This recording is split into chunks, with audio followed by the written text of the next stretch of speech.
Assalamualaikum warahmatullahi wabarakatuh. Saya sihat ke? Saya terbuka nama Cikgu Siti Nabisa. Boleh panggil Cikgu Nabisa. Jadi hari ini saya akan sambung pembelajaran kita bagi pendidikan kesihatan tingkatan 4 di bawah tajuk penulisan mental dan emosi. Agaknya kita nak belajar pasal apa ni hari ini? Mari kita sambung pembelajaran kita.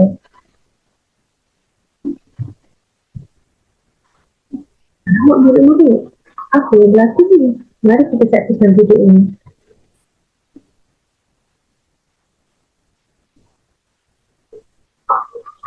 Murid-murid, apa yang berlaku? Kenapa dia ambil cerita?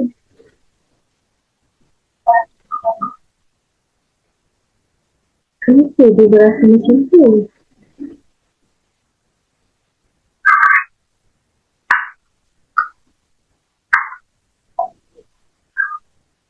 Di situ rasa remakan.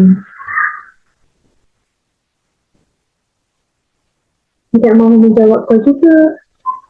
Agaknya kenapa yang murid-murid?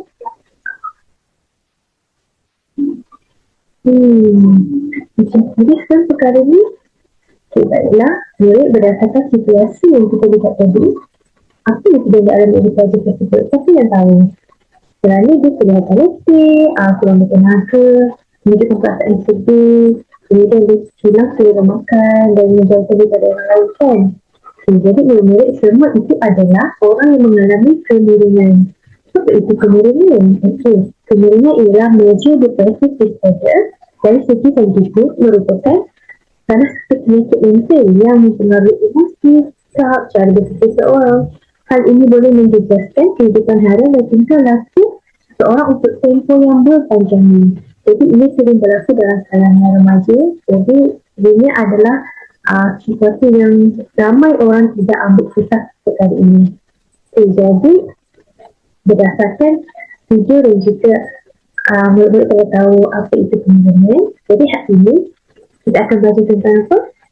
Ya betul, kemiringan. Jadi itu akan terangkan tentang tanda-tanda kemiringan. Okey, mari kita capai lebih satu perbincangan kita tentang tanda-tanda kemiringan. Okey, baiklah. Okey, untuk tanda-tanda kemiringan. Okey, yang pertama kita dapati tanda-tanda kemiringan ini adalah apabila seseorang itu kelihatan letih, kurang bertenaga, semakin melakukan aktiviti harian kerana dia kurangnya faktor daripada mencukupi yang tidak mencukupi, jadi ia akan mengalami kemiringan dan akan cepat letih. Yang kedua, perasaan dan juga pemikiran yang negatif. Kemiringan menyebabkan seseorang sebenarnya berasa marah, sedih, termotivasi, kelusuan dan berasa kesesakan. Okey, yang ketiga yang seperti kita nampak dalam video tadi, dia tabiat pemakanan yang tidak normal. Okey, jadi sakit kemiringan dia akan mengalami perubahan selera makan. Ada yang tak nak makan, ada yang selera tiba-tiba bertambah. Okay, jadi yang keempat, dia hilang fokus jantung keluarga. Di mana kemiringan menyebabkan remaja hilang fokus dalam kelas terisi hilang minat untuk belajar. Okey, yang terakhir tanda-tanda kemiringan adalah hilang keinginan untuk bersosial. Okey, baik murid, kemiringan ini boleh menyebabkan seorang itu menjauhkan diri daripada orang yang mereka rasa atau mengasingkan diri daripada keluarga dan rakan-rakan. Hal ini sangat bahaya bagi murid kerana tanda-tanda ini boleh ada pada kawan-kawan atau orang sekeliling kita. Jadi seterusnya kita akan berbincang tentang punca-punca kemiringan. Jadi itu saja dari satu cerita. Saya akan sambung ke episode ketiga. Terima kasih. Seseorang yang mengalami kemurungan mungkin tidak sedar sebenarnya mereka mengalami kemurungan. Mereka sering bersendirian, menangis atau bersedih secara berlebihan sehingga mengancam keselamatan diri dan juga orang lain. Saya Nur Hasmiza binti Cik Daud. Kita akan membincangkan mengenai punca-punca kemurungan. Yang pertama, rasa malu. Seseorang yang mengalami kemurungan biasanya mengalami rasa malu mungkin disebabkan oleh kisah lalu yang pahit dan juga tidak mendapat sokongan daripada ahli keluarga. Yang kedua, kehilangan orang yang tersayang. Seseorang akan murung apabila kehilangan orang yang tersayang, terutamanya secara mengejut. Yang ketiga, gagal dalam mata pelajaran. Seseorang yang lemah dalam mata pelajaran akan merasa murung disebabkan rasa rendah diri dan juga tekanan daripada ibu bapa. Yang keempat, hilang anggota badan disebabkan oleh kemalangan dan juga penyakit. Seseorang yang mengalami masalah ini akan suka bersendirian, berasa diri tidak berguna dan juga hilang keyakinan. Yang kelima, mengidap penyakit kronik. Seseorang yang mengidap penyakit kronik biasanya akan berasa hidup mereka tidak lama lagi. Yang keenam, masa mengalami masalah penderaan, terutamanya ketika zaman kanak-kanak. Mereka akan mengalami trauma ini sehingga dewasa, menyebabkan berlakunya kemurungan. Yang ketujuh, masalah keluarga. Mereka biasanya menghadapi masalah keluarga, terutamanya sebagai contohnya, ibu bapa mereka bergaduh, berlakunya penceraian dalam keluarga. Yang terakhir ialah trauma, psikologi dan juga emosi. Masa sering menerima ejekan disebabkan kekurangan diri, dibuli dengan menggunakan kata-kata dan juga sentuhan fizikal menyebabkan seseorang itu murung. Baik, Assalamualaikum warahmatullahi wabarakatuh. Nama saya Ahmad Jazri bin Sa'dun dan nombor matrik saya A23HP0021.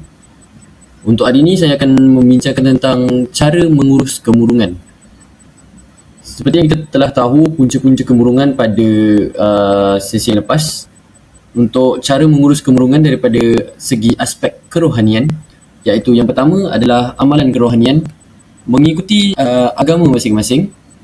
Kita boleh solat, berdoa dan juga berzikir. Dan yang kedua adalah latihan pernafasan, iaitu penggunaan teknik pernafasan 4-7-8. 4 saat tarik nafas, 7 saat tahan nafas dan 8 saat hembus nafas. Teruskan dengan dari segi aspek peribadi. Dari segi aspek peribadi, apa yang kita boleh lakukan adalah dengan menjaga pemakanan dengan cara mengurangkan pengambilan gula secara berlebihan. Apabila kita mengurangkan gula secara berlebihan ni, kita tak berapa aktif sangat dan kita dapat kawal kita punya insulin dalam badan. Yang kedua adalah cahaya matahari. Badan kita disarankan untuk terkena cahaya matahari untuk pada waktu awal pagi, sekurang-kurangnya 10 hingga 15 minit untuk meningkatkan hormon serotonin secara semula jadi. Dan yang ketiga adalah tidur secukupnya. Kajian menunjukkan bahawa badan kita memerlukan 6 hingga 8 jam untuk berehat. Jadi sebagai seorang pelajar universiti, dia tidur lambat untuk study, untuk siapkan assignment dan sebagainya lah. Jadi jadual tidur kita akan jadi tak menentu dan kadang kita bangun tidur lambat tapi bangun awal. So badan kita kurang berat. Baik, teruskan aspek sosial. Untuk aspek sosial pula, yang pertama adalah tidak berdiam diri. So apabila berlakunya kemurungan atau kita terlalu banyak berfikir, kita tak digalakkan untuk berdiam diri. Kita jangan simpan. So kalau boleh berbincang dengan ahli keluarga ataupun rakan yang terdekat, rakan yang rapat tentang apa yang kita rasa. Kita boleh luahkan kepada mereka apa yang kita rasa. Dan jika tiada sebarang feedback yang positif, tidak mengapa, janji kita sudah meluah. Kita dah melepaskan satu masalah kepada orang. Kita dah meluah tu, sebenarnya kita dah menceritakan masalah kita, walaupun tiada feedback yang positif lah. Baik, yang kedua adalah mengikuti program, iaitu contoh macam program daripada komuniti ataupun program yang boleh mengembirakan hati kita, mengembirakan diri kita. So apabila kita mengikuti program, kita dapat aktiviti yang seronok lah, yang kita tak fikir pun pasal kemurungan tu, kita tak fikir pun masalah-masalah yang kita hadapi. Yang ketiga adalah bantuan profesional. Jadinya jangan berasa segan atau malu untuk meminta bantuan daripada kaunseling dan psikoterapi. Mereka mendengar masalah kita, luahan kita, apa yang kita rasa, dan mereka boleh menyarankan nasihat dan juga apa yang kita boleh lakukan lah untuk menghilangkan, untuk menangani kemurungan ni. Itu saja daripada saya. Terima kasih.